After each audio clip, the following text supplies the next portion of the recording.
All right, we're gonna get into the very basics of a push-up. And I can't wait because this is such a great thing to kind of understand in your body from start to finish. So we're gonna talk about the positioning of the hips, of the shoulders, of the elbows, of the wrists, and then how to think about the rest of your body. So one of the things that one of my trainer friends used to say is that it's much easier to push a straight board than it is to push a wet noodle.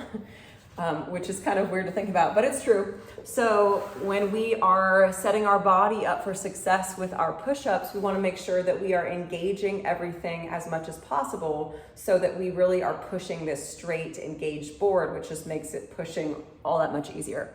So we're going to talk about the conventional push-ups, which means not chaturanga, not yoga push-up, not tricep push-up. We are going to place those hands right at the height of our chest.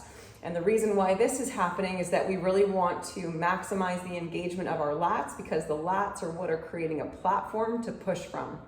So what I sometimes will cue with setting up for our push-ups is once you kind of get the distance. So one way that you can get the distance here is coming down to the ground and placing the thumbs right on the outside of your chest here. So once you have that, you can kind of set yourself up in position.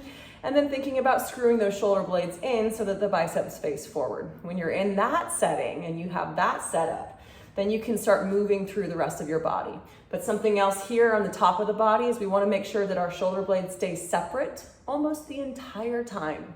So we're not allowing the shoulders to shrug down. We want to actually keep that separation of the shoulders, which is going to make it much easier to use our chest to actually press here. So from here, we're gonna go ahead and straighten out those legs or go to bent knees. So I'll show the bent knee version to start. So knees are squeezing together. Remember, we want a straight board. So tucking the pelvis under, lower abs are engaged.